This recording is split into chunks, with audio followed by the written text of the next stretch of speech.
Hello friends, welcome back to my channel study art hub. आज मैं आप लोगों के साथ previous year question paper solve कराऊंगी like NET, JRF, TGT, PGT, KVS, NVS, D triple SB and LT grade. Guys, अगर आप लोगों ने मेरा चैनल सब्सक्राइब नहीं किया है so please do subscribe and press the bell icon for more notification. So now start. किस प्राचीन ग्रंथ में यह उक्ति है, कलानम प्रवरम चित्रम धर्म कामार्थ मोक्षदम? चित्रसूत्र।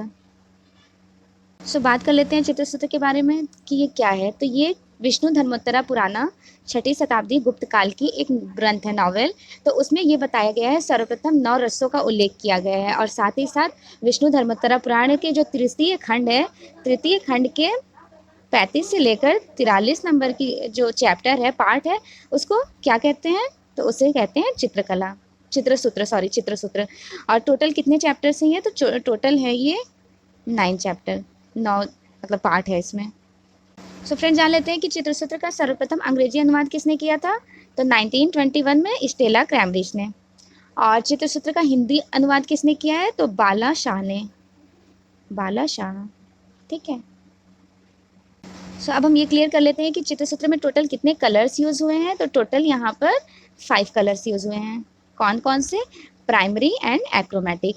अब प्राइमरी प्राथमिक रंग होते हैं, एक्रोमेटिक तटस्थ रंग होते हैं। प्राइमरी के कितने कलर्स होते हैं? Like red, yellow and blue. और एक्रोमेटिक ब्लैक एंड वाइट। मैं इसलिए इस तरह से आप लोगों को समझा रही हूँ कि प्राइमरी और एक्रोमेटिक, क्योंकि एग्जाम में ये लाल पीला ऐसे करके हिप्नोटाइज होते हैं क्वेश्चंस। तो इस तरह से ना याद करके अगर आप प्राइमरी और एक्रोमेटिक याद करेंगे तो डेफिनेटली आपका क्वेश्चन स्ट्रांग नहीं होगा। नेक्स्ट क्वेश्चन ये है कि चित्रसूत्र में कितने प्रकार के चित्र हैं? तो चित्र कितने हैं? तो 4 प्रकार के। कौन कौन से? सत्य, वर्णिक, नागर एंड मिश्र। फ्रेंड्स, चित्रसूत्र में पुरुषों के कितने भेद बताए गए हैं? तो वो भी 5 भेद बताए गए हैं। कौन कौन से? हंस, भद्र, मालव्य, रुचक एंड शशक। तो हंस कितने हैं? तो 108, भद्र 106, मालव्य 104, रुचक 100 और शशक 90। 5 ध्यान रखिएगा कि कितने रूप भेद मतलब पुरुषों के भेद बताए गए हैं। तो टोटल 5 बताए गए हैं। ये जो ग्रंथ है चित्रसूत्र, इसके अनुसार ये नारायण मुनि ने किसको एजुकेशन दी थी? तो वो दी थी विश्वकर्मा को। विश्वकर्मा को इन्होंने एजुकेशन दी थी चित्रसूत्र के अकॉर्डिंग। नेक्स्ट क्वेश्चन ये बात कर लेते हैं कि केश विन्यास कितने बताए गए हैं? तो केश विन्यास भी 5 बताए गए हैं।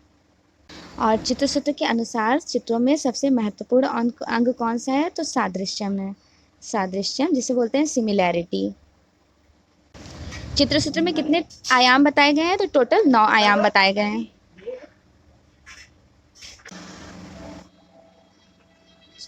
टोटल 9 अध्याय बताए गए हैं। तो 9 में सबसे ज़्यादा इंपॉर्टेंट कौन सा है? तो 6 वृद्धि किसे कहते हैं? परिप्रेक्ष्य। आया हुआ क्वेश्चन है, तो ये 5वें नंबर पे है, 6 वृद्धि परिप्रेक्ष्य। टोटल कितने आयाम है? तो टोटल 9 आयाम है। किस ग्रंथ में चित्रकला को सबसे सर्वश्रेष्ठ माना गया है? सर्वश्रेष्ठ तो वो माना गया है चित्रसूत्र में। फ्रेंड्स, एक टॉपिक और क्लियर कर दे रही हूँ कि एग्जाम में किसी भी तरह का क्वेश्चन आए, अच्छे से पहले तो ये रिमाइंड कर लीजिएगा। और 1% कन्फ्यूज़न क्रिएट हो तो सब जगह 5 है, सिर्फ 4 कहाँ पर है? तो ये 4 ध्यान देना है कि कला, जो कला तरीका मतलब पेंटिंग बनाने का डायमेंशन दिया गया है चित्र में, वही है 4, सत्यवर्णिक, नागर, मिश्र। बाकी यहाँ पर केश विन्यास भी 5 बताए गए हैं और उसके बाद पुरुषों के भेद भी 5 बताए गए हैं और रंग कलर्स भी 5 बताए गए हैं। चित्रकला को मतलब समस्त कलाओं में सर्वोच्च स्थान किस ग्रंथ में दिया गया? आप लोग इजीली ये क्वेश्चन सॉल्व कर लेंगे क्योंकि आई थिंक मैंने भी एक्सप्लेन किया ये क्वेश्चन। तो राइट आंसर इज बी, चित्रसूत्र। वेदों की कुल संख्या कितनी है? तो वेदों की कुल संख्या है 4। कौन कौन से वेद हैं? तो ऋग्वेद, यजुर्वेद, सामवेद एंड अथर्ववेद। अब डिस्कस कर लेते हैं ऋग्वेद के बारे में थोड़ा, क्योंकि ये क्वेश्चन एग्जाम में आ चुके हैं। कला शब्द का सर्वप्रथम प्रयोग किस ग्रंथ में हुआ है? तो वो हुआ है हमारे ऋग्वेद में। और ऋग्वेद में एक गायत्री मंत्र का उल्लेख है, मतलब गायत्री मंत्र जो ग्रंथ है उसका उल्लेख भी, मंत्र का ग्रंथ उसका भी उल्लेख ऋग्वेद में है। अनुमितिवाद का सिद्धांत किसने दिया है? संशुक ने। किसने कहा है जीवन के अचेतन का महत्व चेतन की अपेक्षा अधिक है? तो ये हैं सिगमंड फ्रायड। अब सिगमंड फ्रायड के बारे में डिस्कस कर ले। सो सिगमंड फ्रायड 1856 में बॉर्न हुए थे। कहाँ पर? तो ऑस्ट्रेलिया में। ऑस्ट्रेलिया में बॉर्न हुए थे सिगमंड फ्रायड। सो सिगमंड फ्रायड क्या थे? तो पहले ये एक सेकेंड, वैज्ञानिक थे। वैज्ञानिक थे और ये अनकॉन्शियस एंड सबकॉन्शियस माइंड पे बिलीव करते थे, लाइक मनोविश्लेषण करते थे। और इन्होंने एक थ्योरी दी है, बहुत इंपॉर्टेंट थ्योरी है उसकी। वो थ्योरी है आपकी लिबिडो थ्योरी। लिबिडो थ्योरी में इन्होंने अनकॉन्शियस एंड सबकॉन्शियस माइंड के बारे में बताया है। इन्होंने लिबिडो थ्योरी तो दी और इनका जो कोटेशन रहा है वो है कला दमिक भावनाओं का उभरा हुआ रूप है। तो जब दमिक वासना, दमिक भावनाएं आएंगी, मतलब चमकता हुआ कुछ ऐसा बात कहा जाएगा, तो उसका राइट आंसर होंगे सिगमंड फ्रायड। और अनकॉन्शियस एंड सबकॉन्शियस माइंड और लिबिडो थ्योरी भी सिगमंड फ्रायड ने दी है। अब बात कर लेते हैं इनकी कुछ इंपॉर्टेंट बुक हैं जो बहुत फेमस बुक्स हैं, like Leonardo da Vinci. Leonardo da Vinci है इनकी book. The interpretation of dream. So next है इनकी book the relation of poet to day dreaming. Like dream से रिलेटेड कोई भी अनकॉन्शियस, सबकॉन्शियस या फिर ड्रीम से रिलेटेड कोई कोटेशन आए और वो कौन से फिलोसफर राइट होंगे? सो सिगमंड फ्रायड। और सबसे इम्पॉर्टेंट बुक इनकी है all creativity and unconscious. So book को भी अच्छे से रिमाइंड कर लीजिएगा। संचारी भाव की संख्या है। सो कितनी संख्या है? सो टोटल संचारी भाव है 33। सो यहाँ डिस्कस कर लेते हैं कि विभाव कितने हैं। तो विभाव हैं हमारे 2 और अनुभाव कितने हैं? तो वो हैं 3 और संचारी भाव है टोटल 33। 33। सो संचारी भाव है 33। नेक्स्ट क्वेश्चन, मनुष्य ने सर्वप्रथम किस धातु का प्रयोग किया था? सो मनुष्य ने सर्वप्रथम तांबे की खोज की थी प्रागैतिहासिक काल में। अब हम बात कर लेते हैं pre historic, proto historic and वैदिक एज। तो प्री हिस्टोरिक जो प्रागैतिहासिक काल में है उसमें किसका खोज हुआ है? तो तांबे का। ठीक। और प्रोटो हिस्टोरिक जो इंडस वैली सिविलाइजेशन है उसमें कांसे की खोज हुई है। और वैदिक काल उसमें हुई है लोहे की खोज। सो ये तीनों बहुत इंपॉर्टेंट क्वेश्चन है, प्लीज़ लर्न करिएगा। कपिमानव मत्स्य कन्या चित्र किस प्रागैतिहासिक स्थल से प्राप्त हुआ है? So right answer is A, Singhanpur. अब थोड़ा डिस्कस कर लेते हैं सिंघनपुर के बारे में। तो सिंघनपुर किसका पार्ट है? तो ये प्रागैतिहासिक काल का। और सिंघनपुर है कहाँ? तो एमपी, मध्य प्रदेश में है। और टोटल यहाँ कितने केव्स हैं, गुफाएं? तो टोटल यहाँ 50 केव हैं, 50 गुफाएं। और इसके प्रमुख स्थल जान लेते हैं कौन कौन सा है। तो सिंघनपुर के अलावा कर्मागढ़, खैरपुर, कबरा पहाड़, नवलखा, बोतालदा, खरसिया। और ये किस पर्वत के पास है, मतलब इस किस पर्वत के वहाँ पर ये है? तो ये चावरधड़ पर्वत है, चावरथल पर्वत। ठीक है। सो पहाड़ ज़रूर याद रखिएगा, चावरधल पर्वत है ये। और यहाँ पर कुछ इंपॉर्टेंट स्टम्प देख लेते हैं कि सिंघनपुर है कहाँ। तो सिंघनपुर छत्तीसगढ़ में है, छत्तीसगढ़। अब यहाँ पे हम डिस्कस कर लेते हैं कि इसकी खोज कब हुई थी, मतलब डिस्कवरी कब हुआ था उसके बारे में। सो 1910। और 1910 में किसने खोज किया था? 1910 में तो डब्ल्यू एडरसन ने। ठीक है। और 1913 में किसने यहाँ पर खोज किया? तो 1913 में अमरनाथ दत्त ने। ध्यान रखिएगा, अमरनाथ दत्त। और 1917 में पर्सी ब्राउन ने खोज की थी, पर्सी ब्राउन।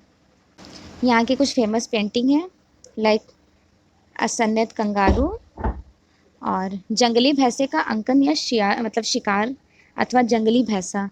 यहाँ से जंगली भैंसा मिला है सिंघनपुर से। और सूंड उठाए हाथी मिला है यहाँ पर। सूंड, एक्चुअली मुझे लिखने में थोड़ी प्रॉब्लम हो रही है हिंदी। सूंड उठाए हाथी, ओके। सूंड उठाए हाथी मिले हैं। और नेक्स्ट यहाँ से क्या मिला है, तो बर्छी से छेदते हुए मत्स्य कन्या। एक सेकेंड। और लास्ट दो पेंटिंग से वो भी लर्न कर, मतलब कोशिश कीजिएगा कि लर्न हो जाए। एक हिरन मिला है, डियर यहाँ से मिले हैं, और एक लिजर्ड मिली है, क्या बोलते हैं, छिपकली मिली है सिंघनपुर से।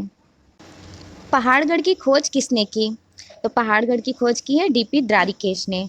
और किस नदी के किनारे है ये, तो ये है आसान नदी के किनारे। ऐसे याद कर लीजिएगा, पहाड़ उठाना कोई आसान नहीं है, उस तरह से आसान नदी के किनारे है पहाड़। और यहाँ पे एक फेमस पेंटिंग मिली है। अच्छा, ये है किस जनपद में, ये तो डिस्कस कर लेते हैं कि मतलब कौन से डिस्ट्रिक्ट में है। तो ये मुरैना जनपद में है, मुरैना जनपद। यहाँ से एक फेमस पेंटिंग मिली है, मानो घोड़ों व हाथियों पर सवार, हाथियों पर सवार, तीरों भालों व धनु मतलब धनुषों से युक्त, पर सवार। अब नेक्स्ट लाइन आप लोग लर्न कर लीजिए कि तीरों भालों व धनुषों से युक्त। ये इतनी बड़ी सी पेंटिंग कहाँ से मिली है, तो पहाड़गढ़ से मिली है। और पहाड़गढ़ इतना ज़्यादा क्यों फेमस है, तो उसका मतलब सबसे इम्पॉर्टेंट है कि ये गुफा मधुमक्खी के छत से, मतलब मधुमक्खियों के छत से भरी हैं। सो ध्यान रखिएगा, पहाड़गढ़ फेमस है मधुमक्खी के छत्तों के लिए, डीपी द्वारिकेश ने खोज की थी, आसान नदी के किनारे है। सो इसका टाइम ड्यूरेशन देख लेते हैं कि ये पेंटिंग कब की है, तो 10,000 से लेकर 100 ईसा पूर्व की है। मोहनजोदड़ो से प्राप्त स्तूप किस काल का है, so right answer is B, Kushan काल। सो मोहनजोदड़ो की खोज 1922, या लॉ। सब बात कर लेते हैं, तो आप लोगों को तो कुषाणकालीन स्तूप का तो बता दिया, और एग्जाम में क्वेश्चंस आए थे, क्या बोलते हैं उसको, डांसिंग गर्ल। तो डांसिंग गर्ल जो है वो ब्रॉन्ज से बनाई गई है, और उसका साइज़ है 10.5 इंटू 5 इंटू 2.5। और दूसरा यहाँ से मिला है वो क्या नाम है, पुजारी की मूर्ति, पुजारी की मूर्ति जिसे बोलते हैं। सो फ्रेंड, डांसिंग गर्ल जो है वो ब्रॉन्ज से बनाई गई है, कांसे की बनी है, काहे की बनी गई, कांसे की। उसका साइज़ है 10.5 इंटू 5 इंटू 2.5। और पुरुष धर जो बियर्डेड मैन बनाए गए हैं वो भी मोहनजोदड़ो से मिले हैं, वो सफ़ेद चूना पत्थर से बनाया गया है, लाइक वाइट लाइमस्टोन। उसका साइज़ है 17.5 इंचेस। और सेंटीमीटर में देखा जाए तो वो है 18 इंटू 11 इंटू 8। परकोटेदार परिधीय व्यवस्था किस सिंधुकालीन स्थल की प्रमुख विशेषता है, so right answer is C, Dholavira.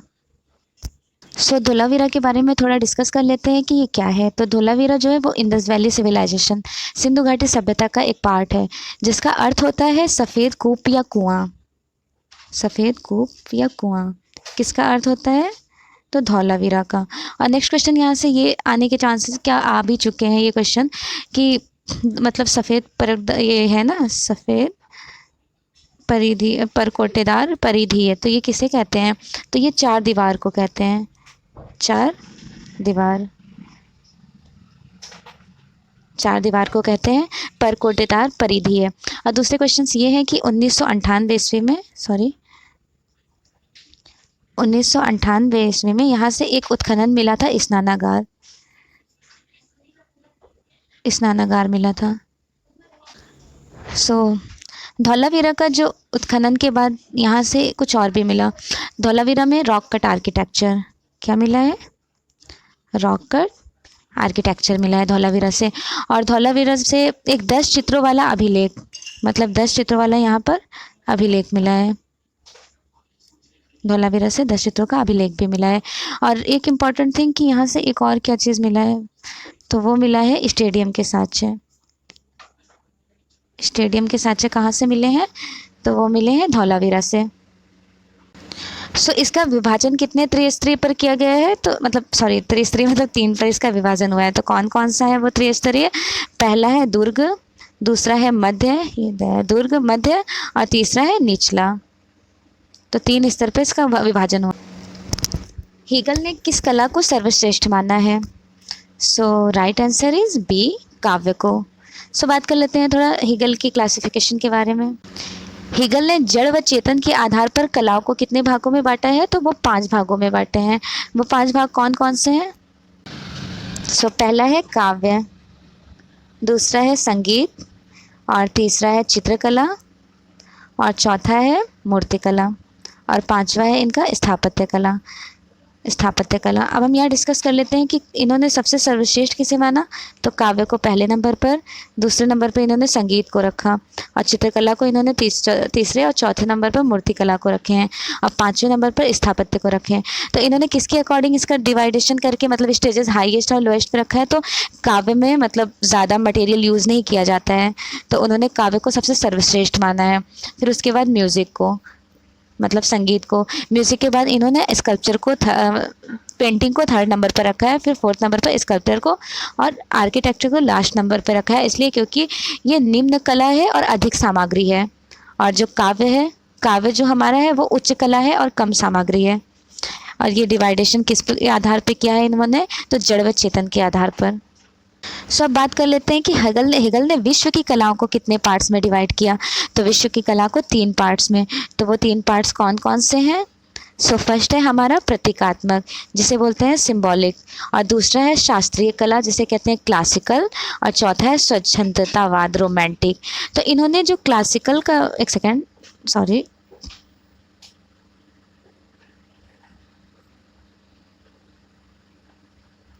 Classical के बारे में जो इन्होंने कहा है, सॉरी एक सेकंड, सिंबॉलिक के बारे में इन्होंने जिक्र किया है। तो सिंबॉलिक प्रतीकात्मक है, कहाँ के, जैसे सिंबल्स, पिरामिड आर्किटेक्चर्स है, एक पिरामिड इजिप्ट का है, तो इन्होंने प्रतीकात्मक में इजिप्ट को रखा। और शास्त्रीय कला में इन्होंने क्लासिफिकेशन में ग्रीक स्कल्पचर को रखा है इन्होंने। और रोमांटिक आर्ट में इन्होंने किसे रखा है, तो पेंटिंग, पोएट्री और म्यूज़िक को। तो ये विश्व की कलाओं को इन्होंने 3 पार्ट्स किए हैं, मतलब 3 भागों में डिवाइडेशन की है। अब बात कर लेते हैं कि हेगल की जो क्लासिफिकेशन ऑफ फाइन आर्ट्स है, हेगल की क्लासिफिकेशन ऑफ फाइन आर्ट्स है, क्लासिफिकेशन ऑफ फाइन आर्ट। तो उसके ही अकॉर्डिंग इन्होंने 5 भागों में डिवाइडेशन किया है, काव्य, संगीत, चित्रकला, मूर्तिकला और स्थापत्य कला का। हेगल जर्मन फिलोसफर थे और इनका कोटेशन है फिजिकल थ्योरी। लाइक मैंने तो शॉर्ट में फिजिकल थ्योरी से क्या होगा कि हम कंफ्यूज नहीं होंगे, इतने सारे लोगों का कोटेशंस होता है, तो इन्होंने फिजिकल थ्योरी दी थी। ठीक, तो फिजिकल थ्योरी से ध्यान रखना है इनका, हम पूरा मतलब आपको इनका टर्म बता देते हैं कि इनकी कोटेशन है क्या एक्चुअल में। तो इनका है, कला आदि भौतिक सत्ता को व्यक्त करने का माध्यम है। तो आदि भौतिक सत्ता से आप ध्यान रखिएगा, फिजिकल थ्योरी किसने दी है, हेगल ने। सिंधु सभ्यता का पूर्वी स्थल आलमगीरपुर मेरठ की किस नदी के तट पर स्थित है। सो ये है हिंडन नदी के तट पर। डिस्कस कर लेते हैं थोड़ा इनके बारे में। सो उत्खनन किसने की थी, तो यज्ञदत्त शर्मा ने। आलमगीरपुर का उत्खनन यज्ञदत्त शर्मा ने किया था 1958 में हिंडन नदी के किनारे। ठीक, सो यहाँ पर है हिंडन नदी के किनारे। और यहाँ से मिली क्या है, कौन से फेमस मतलब इंस्ट्रूमेंट में, तो यहाँ से मिला है रोटी बनाने का चौका, कटोरे के टुकड़े, और यहाँ से गंगा यमुना दोआब का पहला स्थल उत्खनन हुआ था। नेक्स्ट क्वेश्चन है, लैपिस ल्यूजी से कौन सा रंग बनता है। तो लैपिस ल्यूजी से हमारा बनता है नीला रंग। और नीला रंग ये आयातित कहाँ से हुआ था, तो अफ़गानिस्तान से। बहुत इंपॉर्टेंट क्वेश्चन है, लर्न कर लीजिएगा, अफ़गानिस्तान से। और भारत में नीले रंग की खोज कब हुई, तो अजंता की गुफा नंबर 16 और 17 में इनकी लैपिस ल्यूजी की खोज हुई थी। मतलब सॉरी, यहाँ पे पहली बार यूज़ किया गया है। और ये आयातित कहाँ से हुआ है, तो ये अफ़गानिस्तान से आया है। इससे पहले भारत में नीले रंग का यूज़ नहीं होता था। डोगरा विधि संबंधित है। सो डोगरा विधि है ब्रॉन्ज कास्टिंग से। सो डिस्कस कर लेते हैं डोगरा टेक्निक के बारे में थोड़ा। सो ब्रॉन्ज कास्टिंग के कितने टेक्निक हैं, ब्रॉन्ज कास्टिंग के, ये डोगरा कास्टिंग 3rd नंबर पर है। तो 3 टेक्निक्स हैं, कौन कौन से, तो पहला है सैंड कास्टिंग, और डोगरा कास्टिंग एक हो गया, और 3rd है लॉस्ट वैक्स टेक्निक, जिसे मधुमच्छेद करके विधि बोलते हैं, और लुप्त मोम पद्धति भी बोलते हैं, सिरे पर्दू बोलते हैं, और मधुमच्छित विधि बोलते हैं। किसे बोलते हैं, तो वो लॉस्ट वैक्स टेक्निक को। थोड़ा मैं आप लोगों को डिफिनेशन बता देती हूँ डोगरा कास्टिंग का। कुछ इस तरह से मतलब मूर्तियाँ बनाई जाती हैं, ये खोखली अंदर होती हैं। तो इसमें जब वो ब्रॉन्ज डालते हैं तो वो पीस और बड़े बड़े, ये पहले मोम बनी होती है, मोम की मूर्ति बनी होती है हमारी छोटी सी। फिर उस मोम की मूर्ति में यहाँ पर रनर्स लगे होते हैं और ये पीस उठा के यहाँ डाल देते हैं और इसको आधा भाग कुछ मिट्टी से दबा देते हैं, मिट्टी या सैंड से। और इस तरह से ये जाती है और ये आग में, नीचे से आग में पिघलती भी रहती है। तो ये मोम मेल्ट होकर बाहर निकल जाता है और ये स्टोन्स इसके अंदर जाते हैं और हमारे जो ये स्टोन्स जाते हैं वो मेल्ट होकर के हमारे यहाँ पे मूर्ति बनी हुई मूर्ति इस स्टोन से बन जा मतलब ये ब्रॉन्ज से बन जाती है और बाकी जो वैक्स होता है वो बाहर को जल कर निकल जाता है। ये प्रोसेस है डोगरा कास्टिंग टेक्निक। और डोगरा कास्टिंग टेक्निक में टेम्परेचर को चेक करने के लिए कौन सा टूल्स यूज़ करते थे, उसके बारे में डिस्कस कर लेते हैं। वो जो टूल्स होता था उसको बोलते थे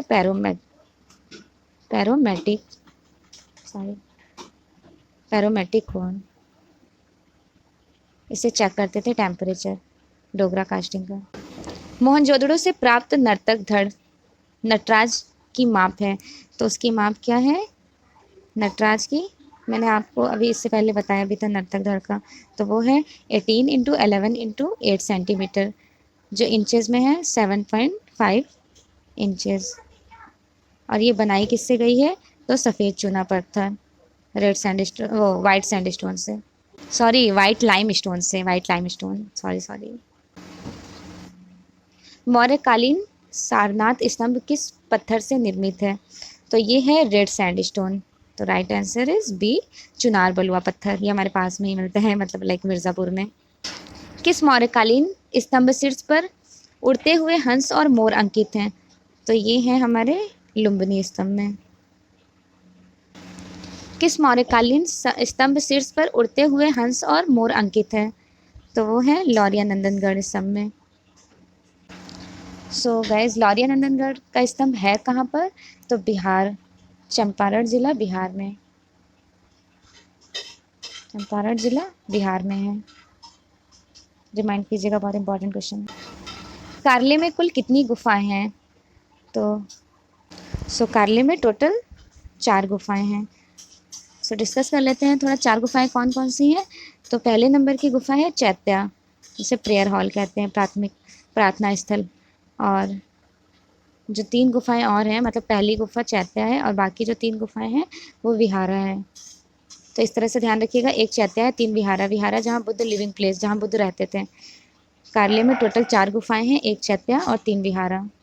फ्रेंड्स, ये कार्ले गुफा कहाँ पर है? तो ये है महाराष्ट्र में, महाराष्ट्र में है कार्ले गुफा, महाराष्ट्र में है। और कार्ले गुफा कितने शताब्दी की है? तो 2 शताब्दी की है। और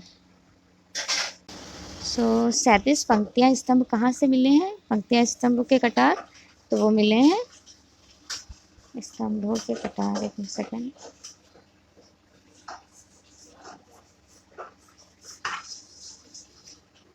स्तंभों के कटार कहाँ से मिले हैं? तो वो मिले कार्ले की गुफा से। तो फ्रेंड्स, कार्ले किस काल की है? तो ये है शुंग काल की। द्रविड़ शैली का प्रारंभ किस मंदिर से माना जाता है? प्रथम माना जाता है कांचीपुरम का कैलाशनाथ मंदिर। कांचीपुरम का कैलाशनाथ मंदिर किस काल का है? तो वो है पल्लव काल के।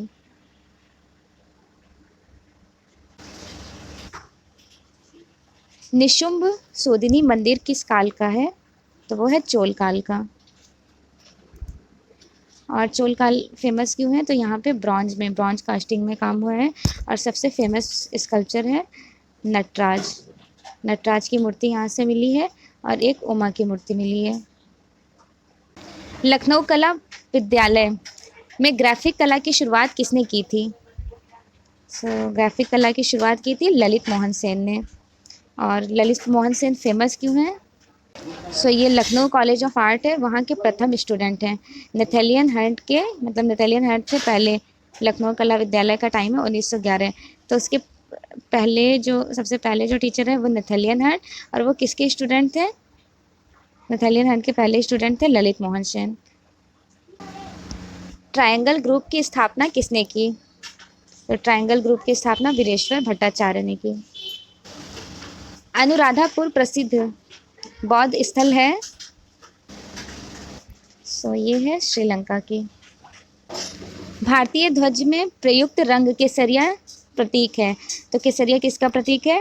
साहस और बलिदान का। तो भारतीय ध्वज मतलब इंडियन फ्लैग डिजाइन किसने किया? तो वो किए हैं पिंगली वेंकैया ने किया है। पिंगली वेंकैया है डिजाइनर। जैन धर्मावलंबियों के लिए महत्वपूर्ण है। तो वो है श्रवण बेलगोला। श्रवण बेलगोला में किसकी मूर्ति मिली है, स्कल्पचर है? तो वो गोमतेश्वर बाहुबली की मिली है। कहाँ से? श्रवण बेलगोला से। और इसे बनाया किसने है? आर्टिस्ट कौन थे? तो चावण ने बनाया है। आभा मंडल दिव्यांगु मतलब आभा मंडल जो होता है, जैसे कोई स्कल्पचर, फॉर एग्जांपल हमने ये कोई स्कल्पचर बनाया, इस तरह से कोई बैठे हुए हैं बुद्धा वगैरह, तो इनके यहाँ पर इस तरह से आभा मंडल बनाया जाता था।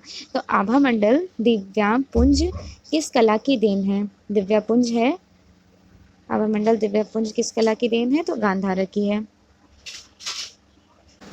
महाकालेश्वर मंदिर से प्राप्त नटराज की प्रतिमा किस संग्रहालय में संग्रहित है? So right answer is A, Gwalior संग्रहालय। शाहजहां काल का प्रसिद्ध सुलेखक कौन था? मतलब फेमस राइटर कौन थे जो अच्छी कैलीग्राफी करते थे? तो वो थे मीर हासिम। प्राइमावेरा चित्र किस चित्रकार का है? तो प्राइमावेरा यूरोपियन आर्टिस्ट हैं। गेस कीजिए कौन होंगे?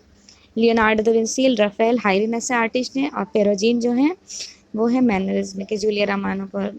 तो इसका ये तीनों हाई रेनेसां के हैं। पेरोजिन जो है वो वेनिस गढ़ के थे, और Raphael and Leonardo da Vinci high Renaissance artist हैं, पुनरुत्थान काल के। So right answer is C, Sandro Botticelli. ये थे अर्ली रेनेसां आर्टिस्ट।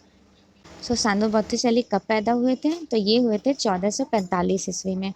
कहाँ पर? यूरोप में। और ये फेमस क्यों थे? तो ये पैनल पेंटिंग करते थे, लाइक कुछ इस तरह की पेंटिंग, जैसे जो फाइन आर्ट्स के बच्चे होंगे वो समझ गए होंगे, मतलब 1 बाय 1 कैनवस पे पैनल पेंटिंग करते थे। और वास्तविक नाम इनका था अलासेंड्रो फिलीरेप्पी। और इनकी फेमस पेंटिंग प्राइमावेरा है। और उसके अकॉर्डिंग कौन कौन सी फेमस है?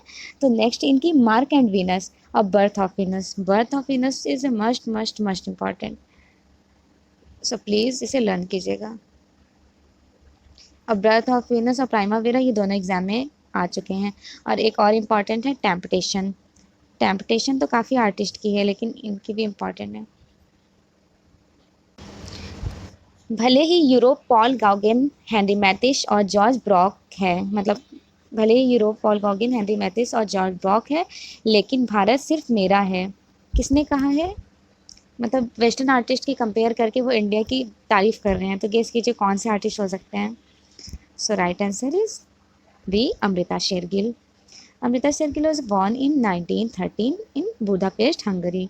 ये हंगरी में बॉर्न हुई थी, बट ये ज़्यादा मतलब इंडिया में। और ये फेमस क्यों है? तो ये जो पेंटिंग्स बनाती थी अजंता से इन्फ्लुएंस थे, अजंता मुगल राजस्थानी से। और इनकी पेंटिंग बेसिकली मतलब यहाँ इंडिया की गरीबी, परेशानी, दुख भरे ऐसे ऐसे पेंटिंग्स बनाया करती थी। दक्षिण एशिया के प्रथम मुस्लिम कलाकार हैं। सो मुस्लिम कलाकार बता दोगे वैसे आप लोग? आंसर नेम से ही पता चल जा रहा है। DP Roy Chowdhury, Mohammad Abdul Kalam, Abdul Rahman Chughtai, Jagmohan Chopra and Amarnath Sehgal. So right answer is B, Mohammad Abdul Rahman Chughtai. Abdul Rahman Chughtai 1897 ईस्वी में पैदा हुए थे। और ये ज़्यादा फेमस मतलब ये इंडियन थे। और जब इंडिया और पाकिस्तान का जब डिवाइडेशन हो रहा था, इंडिया और पाकिस्तान का, तो वो इंडिया से पाकिस्तान चले गए थे। और इन्होंने जो अपनी एजुकेशन कंप्लीट की थी वो कोलकाता स्कूल ऑफ आर्ट से की थी। कोलकाता स्कूल ऑफ आर्ट तो पता है आप लोगों को बंगाल में है। और वहाँ से स्टडी कंप्लीट करने के बाद ये जो टीचर बने हैं तो वो मायो कॉलेज ऑफ आर्ट लाहौर में बने। और इनकी सबसे ज़्यादा फेमस पेंटिंग है ग्लूमिंग राधिका। प्लीज़ इसे लर्न कर लीजिएगा। ग्लूमिंग राधिका इन्होंने, इनकी जो पेंटिंग ग्लूमिंग राधिका है ये टेम्परा मतलब वॉश ऑन टेम्परा में इन्होंने बनाया है। और एक इम्पॉर्टेंट बात करनी थी, इन्होंने दो मतलब एक इनका है मुरक्का-ए-चुगतई और दूसरा है नक्शा-ए-चुगतई। मुरक्का-ए-चुगतई में इन्होंने मुरक्का-ए-चुगतई एक नावल है, उसमें इन्होंने उसका ज़िक्र किया है गालिब की कविताओं से रिलेटेड, 1930 में पब्लिश्ड हुआ था। कहाँ पर? तो लाहौर में प्रकाशित किए थे। और दूसरा है इनका नक्शा-ए-चुगतई। नक्शा-ए-चुगतई में 39 स्टोरीज़ हैं और मुरक्का-ए-चुगतई के कंपेयर में नक्शा-ए-चुगतई ज़्यादा अच्छा अलंकृत किया गया है। और इनको किस नाम से जाना जाता था? तो इनको कहा जाता था रंगों का सम्राट। रंगों का सम्राट अब्दुर्रहमान चुगताई को कहते थे। और इंडिया और पाकिस्तान के माइग्रेशन में जैसे माइग्रेट हो रहा था इंडिया और पाकिस्तान, तो ये पाकिस्तान चले गए थे। ये क्वेश्चन पूछा जा सकता है कि इंडिया और पाकिस्तान का जब डिवाइडेशन हो रहा था तो भारत के कौन से ऐसे कलाकार थे जो इंडिया से पाकिस्तान को मतलब चले गए थे? तो वो थे Abdurrahman Chughtai. Master of mountain के नाम से किसे जाना जाता है? ये है निकोलस रोरिक। निकोलस रोरिक 1874 ईस्वी में पैदा हुए थे रूस में। ये रसियन आर्टिस्ट हैं, रूस में पैदा हुए थे, फिर ये इंडिया आ गए थे और इन्हें इंडिया के मतलब कल्चर्स और यहाँ की जो ग्रीनरी इन्वायरमेंट वो बहुत पसंद आई। और इनकी एक फेमस बुक है, वैसे तो पर्टिकुलर कोई बुक्स मुझे अभी रिमाइंड नहीं हो रहा है, लेकिन ये ज़रूर बता सकती हूँ इन्होंने टोटल कितने बुक्स लिखे हैं। तो टोटल 27 बुक्स लिखी हैं इन्होंने इंडिया की मतलब वो क्या बोलते हैं निकोलस रोरिक ने साहित्य के क्षेत्र में इतिहास तथा संस्कृत पर पूरे 27 बुक्स लिखे थे। तो भारत में हिमालय एक सेकेंड, ऐसे कौन से आर्टिस्ट थे भारत में जिन्होंने हिमालय का दृश्य किया, बहुत अच्छे अंकन किए? तो वो फेमस आर्टिस्ट कौन है? तो वो है निकोलस रोरिक, जिन्होंने मास्टर ऑफ माउंटेन कहा जाता है और इन्होंने ब्लू कलर्स का ज़्यादा यूज़ किया। और एक इम्पॉर्टेंट थिंग और, इन्हें किस नाम से जाना जाता है? तो इन्हें कहा जाता है रंगों का सम्राट। इनको कहा जाता है रंगों का जादूगर। एक और क्वेश्चन अभी मैंने ऊपर आप लोगों से बताया भी था, रंगों का सम्राट किसे कहा जाता है? रंगों का सम्राट तो वो है अब्दुर्रहमान चुगताई, और रंगों का जादूगर master of mountain Nicholas Roerich को कहा जाता है। लेपचा कुमारी प्रसिद्ध कलाकृति किस कलाकार की है? तो वो है डीपी रॉय चौधरी की। डीपी रॉय चौधरी 1899 ईस्वी में पैदा हुए थे। कहाँ? तो बांग्लादेश में। एक सेकंड। और ये फेमस क्यों है? तो ये मूर्ति कला के लिए फेमस है, मूर्तिकार थे। डीपी रॉय चौधरी मूर्तिकार थे। डीपी रॉय चौधरी की कुछ बहुत इंपॉर्टेंट मूर्ति हैं जो एग्जाम्स में भी आ चुकी हैं, उसके बारे में डिस्कस कर लेते हैं। तो एक है श्रम का विजय, और दूसरी है इनकी श्रम का विजय जो रखा है कांसे में इन्होंने बनाया, वो मरीना बीच चेन्नई में रखा हुआ है, जिसे इंग्लिश में बोलते हैं ट्रियम्फ ऑफ लेबर। और दूसरी है दांडी यात्रा। दांडी यात्रा कहाँ पर है? तो ये है दिल्ली संग्रहालय में। तीसरा है शहीद स्मारक, जिससे शहीद स्मारक को इंग्लिश में बोलते हैं शहीद स्मारक को इंग्लिश में बोलते हैं मार्टियंस मेमोरियल। मार्टियंस मेमोरियल कहाँ संग्रहित है? तो ये है पटना संग्रहालय में। फ्रेंड्स, भारतीय कुमारियों पर आधारित श्रृंखला किसने बनाई? Right answer is B, Mansi Dey ने। मानसी डे 1906 ईस्वी में पैदा हुई थी। कहाँ? तो ये भी बांग्लादेश में पैदा हुई थी। और इन्होंने जो अपना कार्यरत स्थल जहाँ पे इन्होंने ज़्यादा काम किया वो था मुंबई, ग्वालियर और बैंगलोर। और इनका जो सब्जेक्ट्स होता था मतलब जो चित्र बनाती थी वो गांव की मतलब कुमारियाँ और पनघट इस टाइप के बनाती थी। जैसे इनकी फेमस पेंटिंग के बारे में बात कर लेते हैं। तो इनकी कुछ फेमस पेंटिंग है, जैसे भारतीय कुमारियाँ तो आप लोगों को लर्न हो जाएगा, ये भारतीय कुमारियाँ। और उसके अलावा और पेंटिंग्स बता दे रहे हैं। पनघट की ओर एक है इनकी पेंटिंग, पनघट की ओर। दूसरा है सांथाल वधू और दीपावली, दीपावली। और चौथा है बंगाली शरणार्थी और नारी श्रृंगार। बात कर लेते हैं कि मानसी डे इतनी पॉपुलर क्यों थी। तो इन्होंने मतलब अप्लाइड आर्ट में व्यावसायिक कला जो जिसे कहते हैं उस पर इन्होंने टाटा रेलवे और कई कपड़े मिलों के चित्र बनाए हैं मानसी डे ने। और इनका ये कहा जाता है कि मानसी डे अपनी पेंटिंग्स में पिंक कलर का, गुलाबी रंग का ज़्यादा यूज़ किए हैं। गुलाबी रंगों के लिए अनूठे प्रयोगों की मतलब इनके तारीफ किसने की थी, तो वो पीटी नेहरू, पंडित जवाहरलाल नेहरू ने इनकी तारीफ की थी गुलाबी रंगों के लिए कि ये गुलाबी रंग में पेंटिंग्स अच्छा ही प्रसन्नता से मतलब अट्रैक्टिव पेंटिंग्स बनाती हैं। So right answer is C, Walter Langhammer. Walter Langhammer कौन थे, तो ये जो progressive artist group S H Raza के गुरु थे। एस एच रजा के गुरु थे वाल्टर लॉन्ग हैमर। रिक्शा चालक चित्र है, तो रिक्शा चालक चित्र है किसका, so right answer is A, Ram Gopal Vijayvargiya. पदार्थ के प्राथमिक रंगों को पहचाने, तो पदार्थ के प्राथमिक रंग प्राइमरी कलर्स को कहते हैं, तो वो कौन कौन से हैं, red yellow blue. So right answer is B, लाल नीला पीला। यहाँ पे क्लियर कर लेते हैं, ये तो पदार्थ, ये थे पदार्थ के प्राथमिक रंग। अब डिस्कशन कर लेते हैं कि प्रकाश के प्राथमिक रंग कौन कौन से हैं, तो RGB हैं, रेड ग्रीन ब्लू। ये लर्न कर लीजिएगा, एग्जाम में आ भी चुके हैं ये दोनों क्वेश्चंस। और वैसे मैं जितने भी क्वेश्चन सॉल्व करा रही हूँ वो सब रिपीट क्वेश्चन है, सारे एग्जाम में आ चुके हैं। सो प्लीज़ वीडियो को स्किप करके नहीं देखिएगा, नहीं कंफ्यूज होने लगेंगे।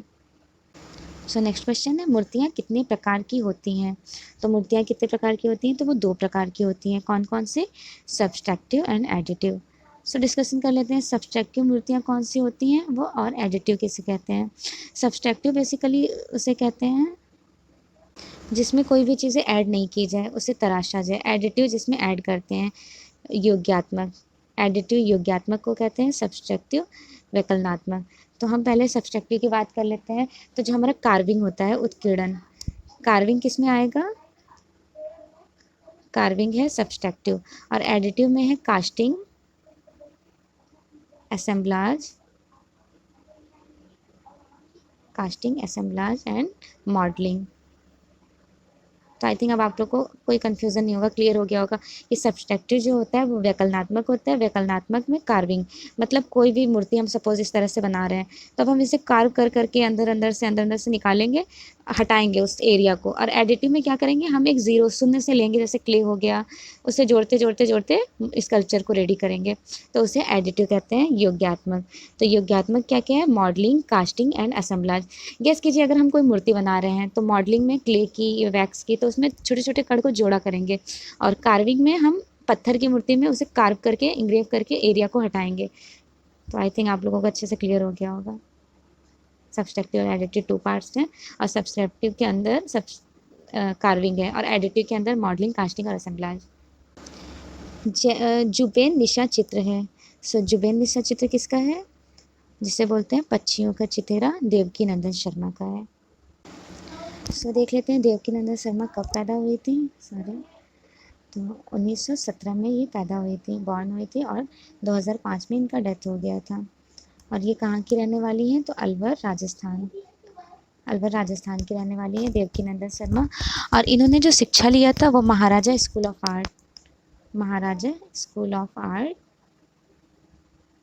से लिए थे। ये महाराजा स्कूल ऑफ आर्ट कहाँ है, तो ये राजस्थान में है। और इनके गुरु थे शैलेंद्रनाथ डे देवकी नंदन शर्मा के गुरु थे।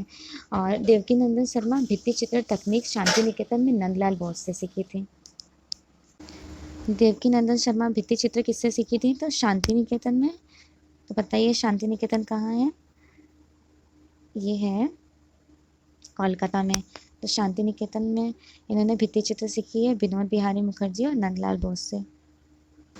सशस्त्र रेखांकन किस चित्रकार की विशेषता है, सो ये है के हैबर की। सो के हैबर का फुल नेम क्या है, तो वो है कृष्ण, एक सेकेंड, कंटिंगर हैबर। कृष्ण कंटिंगर हैबर है। और ये कब पैदा हुए थे, तो 1911 ईस्वी में कर्नाटक में, 1911 ईस्वी में कर्नाटक में पैदा हुए थे। और ये इनकी फेमस पेंटिंग कौन कौन सी है, तो उसके बारे में डिस्कस कर लेते हैं। इनकी पेंटिंग है कॉक फाइटिंग, जिसे कहते हैं हिंदी में मुर्गे की लड़ाई। कॉक फाइटिंग के नेम से भी पेंटिंग इनकी आ चुकी है, और मुर्गे की लड़ाई से के नेम से भी। और सेकेंड है बर्थ ऑफ बंगाल। ये दोनों क्वेश्चन रिपीटेड है, काफ़ी बार एग्जाम्स में आ चुके हैं।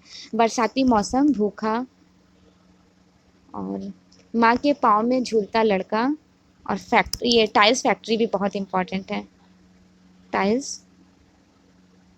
फैक्ट्री। ये तीनों पेंटिंग एकदम, ये कह लें कि आप एकदम रट ही लीजिएगा, ठीक है।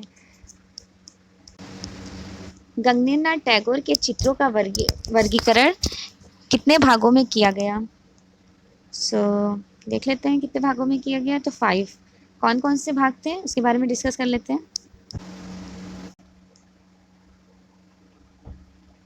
1867 ईस्वी में पैदा हुए थे बंगाल में। और गगनेन्द्रनाथ टैगोर की जो मतलब प्रथम श्रेणी में पेंटिंग इन्होंने जो बनाई है वो परियों की कहानी एवं साहित्यिक ग्रंथ की। द्वितीय श्रेणी में इन्होंने कार्टूनिस्ट मतलब व्यंग्यात्मक चित्र बनाए कवि टैगोर एवं जगदीश बसु के। तृतीय चरण में इन्होंने लैंडस्केप बनाना स्टार्ट कर दिया, लाइक दृश्य चित्रण, आधी रात में गुजरते जुलूस, वर्षा के घर। और चतुर्थ चरण में इन्होंने एब्स्ट्रैक्ट में काम किया, मतलब वो क्या बोलते हैं, अमूर्त कला में, ठीक है, अमृत कला जैसी पेंटिंग बनाई। और 5वें चरण में इन्होंने घनवादी चित्र, वो अट्टहास के चित्र बनाए थे। और वन इम्पॉर्टेंट क्वेश्चन कि इन्हें घनवादी चित्रकार किसने कहा, तो वो कहे हैं स्टेला क्रैमब्रिज। स्टेला क्रैमब्रिज ने इन्हें घनवादी चित्रकार कहा है। किसको इटली की चित्रकला का पिता कहा जाता है? Right answer is B, Cimabue. Cimabue gothic कालीन आर्टिस्ट हैं। और ये कब पैदा हुए थे? 1240 ईस्वी में। 1240 ईस्वी में इनका बर्थ हुआ था इटली में, फ्लोरेंस में। इटली में कहाँ पर? तो फ्लोरेंस में। और इनके जीवन का वर्णन इटालियन चित्रकार, मूर्तिकार व वास्तुकार लेखक थे, मतलब के रूप में कहा जाता है। ये क्या कहते हैं? पेंटर भी थे, स्कल्पचर भी थे, और आर्किटेक्ट भी थे, और पोएट भी थे, ये चारों थे। और जॉर्जियो वसारी एक है, जॉर्जियो वसारी नेम से आर्टिस्ट, तो उन्होंने इनके नेम पर मतलब इनकी स्टोरी पे एक पिक्टोग्राफी, एक बुक लिखी है, उसका नाम है life of the most excellent painters and architects. ये बुक ज़रूर लर्न कीजिएगा क्योंकि काफ़ी एग्जाम्स में आ चुके हैं। एक मिनट में नोट कर देती हूँ।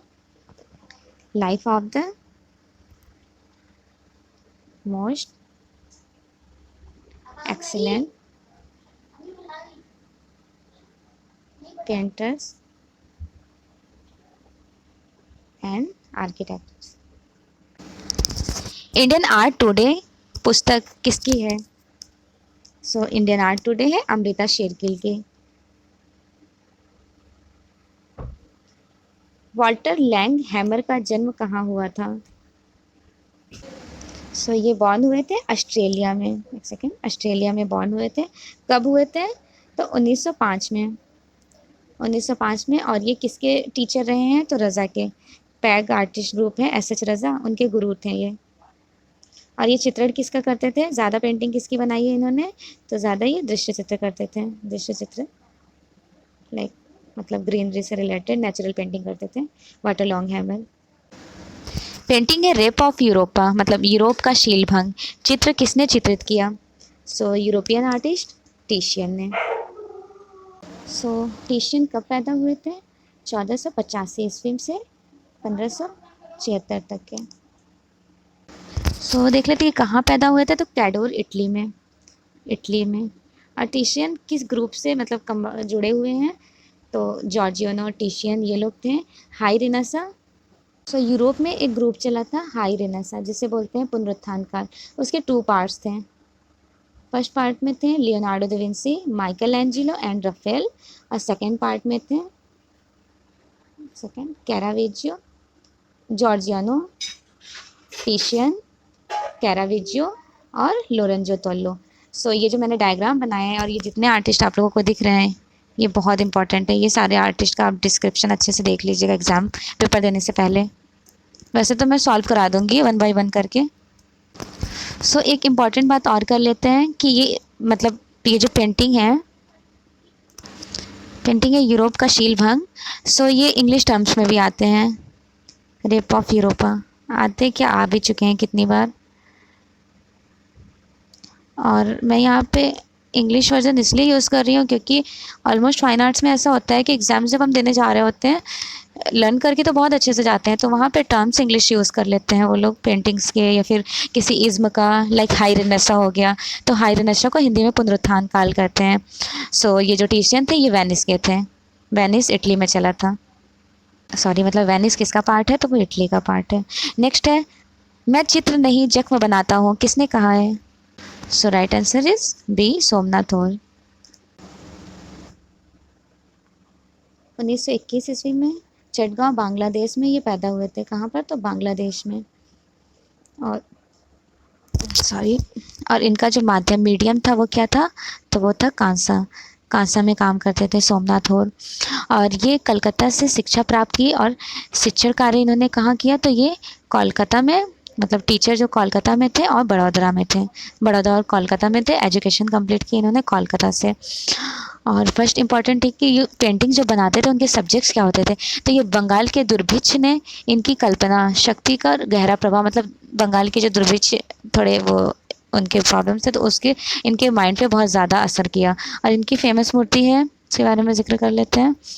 माँ व बच्चा, माँ बच्चा है, और भय है, भय, और थर्ड है वुमेन, वुमेन। और ये क्या क्या थे? लाइक पेंटर थे, चित्रकार भी थे, पेंटर, स्कल्पचर और प्रिंट मेकर भी थे। और प्रिंट मेकिंग में इन्होंने किसका इन्वेंशन किया? तो पेपर पल्प का।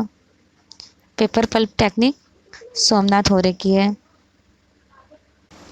अब इम्पॉर्टेंट पेंटिंग्स इनकी प्रिंट मेकिंग देख लेते हैं। अभी तो मैंने स्कल्पचर आप लोगों को बताइए। अब ये जो लुगदी छापा चित्रण इन्होंने स्टार्ट किया था, जिसे बोलते हैं पेपर पल्प, तो कब स्टार्ट किया है? उसका टाइम किया था तो 1973 में इन्होंने पेपर पल्प, जिसे बोलते हैं लुगदी, लुगदी छापा चित्र स्टार्ट किया था सोमनाथ होर ने। और इनकी बहुत फेमस प्रिंट है वुड श्रृंखला, वुड श्रृंखला। ट्रिपल स्टार लगा लीजिएगा, काफ़ी बार एग्जाम्स में आ चुके हैं वुड श्रृंखला। और नाइट मीटिंग भी आ चुकी है, नाइट मीटिंग। माँ और बच्चा, इन्होंने माँ और बच्चा स्कल्पचर भी बनाया है और प्रिंट मेकिंग भी बनाई है, माँ और बच्चा। और एक इनका बहुत फेमस है, उस प्रिंट का नाम है एक सफ़ेद गुलाब का जन्म, मतलब द बर्थ ऑफ बंगाल, वो द बर्थ ऑफ वाइट रोज़। किसने बनाई? सोमनाथ होरे ने। और इनका वुड श्रृंखला, सफ़ेद, मतलब एक सफ़ेद गुलाब का जन्म, माँ और बच्चा, नाइट मीटिंग, वुड श्रृंखला, ये चारों पेंटिंग्स तो एकदम ज़ुबान पे रट लीजिएगा।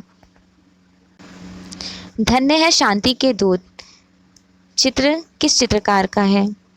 सो ये है केसीएस पानिक्कर का। केसीएस पानिक्कर कहाँ पैदा हुए थे?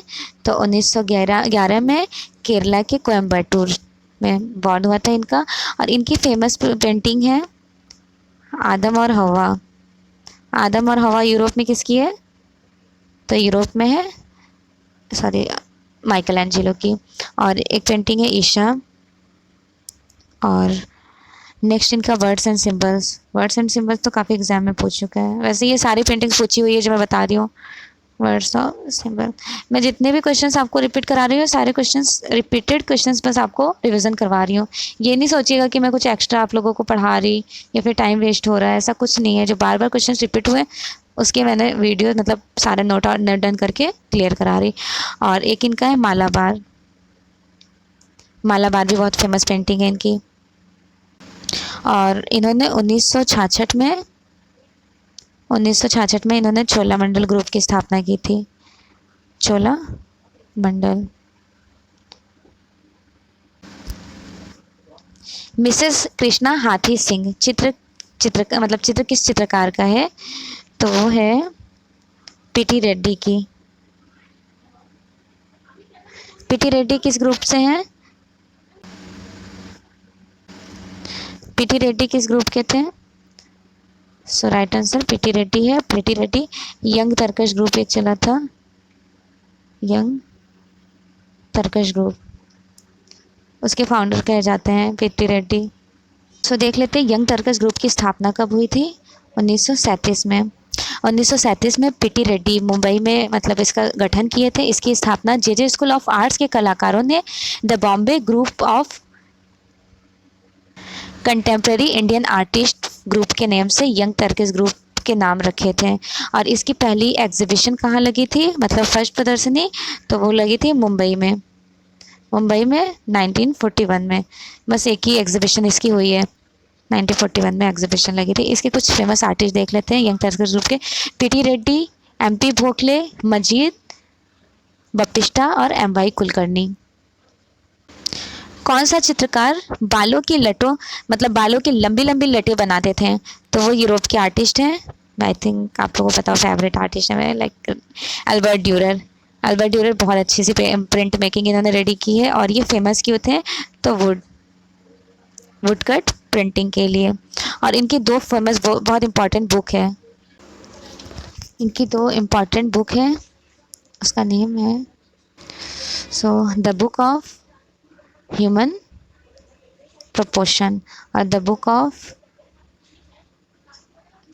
यार लिखा नहीं जा रहा, sorry, the book of human proportion and the book of measurement. इनकी दो फेमस बुक है, और ये ज़्यादा इनकी एक बहुत ज़्यादा फेमस प्रिंट मेकिंग है जो एग्जाम्स में काफ़ी बार रिपीट हो चुकी है। उसका नाम है एकोपेलिप्स। एकोपेलिप्स इन्होंने कब बनाई थी, तो 1498 में वुडकट में बनाई है। वुडकट मीडियम था, एकोपेलिप्स। और इनकी एक और फेमस है जिसे अकेलापन बोलते हैं, पेंटिंग का नाम है कुमारी का जीवन। द ग्रेट ट्रिम्पल कार, गुलाबों की हार वाली महिला, और द ग्रेट ट्रिम्पल, ये भी लर्न कर लीजिएगा, आया हुआ क्वेश्चन है ये दोनों। क्वेश्चन है यंग टर्कश ग्रुप की प्रथम कला प्रदर्शनी कब हुई थी, तो अभी मैंने एक्सप्लेन किया है आपको यंग टर्कश ग्रुप। अगर आपने वीडियो को कंटिन्यूसली देख रहे होंगे, स्किप नहीं किए होंगे, तो सॉल्व कर लेंगे ये answer. Right answer is D, 1941।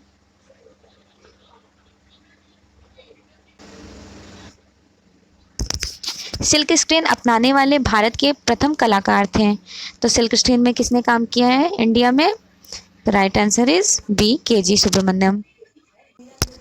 Discuss कर लेते हैं कि सिल्क स्क्रीन क्या है। तो सिल्क स्क्रीन प्रिंटिंग है एक, लाइक प्रिंटिंग 4 टाइप्स की होती हैं। कितने टाइप्स के होते हैं, 4 टाइप्स के। कौन कौन से, रिलीफ, इंटेग्लियो, प्लानोग्राफी एंड सेरीग्राफी। तो ये जो थे केजी सुब्रमण्यम, इन्होंने सिल्क स्क्रीन का भारत में आविष्कार किया है। एक क्वेश्चन ये बन सकता है, भारत में तो केजी सुब्रमण्यम ने किया, और यूरोप में 16वीं शताब्दी में, मतलब 1904 कह लीजिए, किसने शुरुआत किया था, तो विल वर्थ ने यूरोप में स्टार्ट किया था सिल्क स्क्रीन प्रिंटिंग। जॉन विल्बर्थ या जॉन विल्सवर्थ के नेम से ये क्वेश्चन आता है। जॉन विल्सवर्थ सिल्क स्क्रीन का खोज यूरोप में किए थे first time. Thanks for watching my video. मैंने ब्रीफली एक्सप्लेन करने की कोशिश की है क्वेश्चंस को। आप प्लीज़ वीडियो को स्किप करके अगर आपने देख लिया है तो आप रिपीटेड फिर से देखिए, क्योंकि बहुत मतलब कंसंट्रेशन के साथ इंपॉर्टेंट क्वेश्चन को सेलेक्ट करके मैं बनाई है स्पेशली। और अगर कंटिन्यूसली ऐसे ही मेरे वीडियोस देखेंगे तो, and I hope so, exam में आपको बहुत हेल्पफुल होगा। Best wishes for your exam. Thanks for watching my video. Please do subscribe and press the bell icon.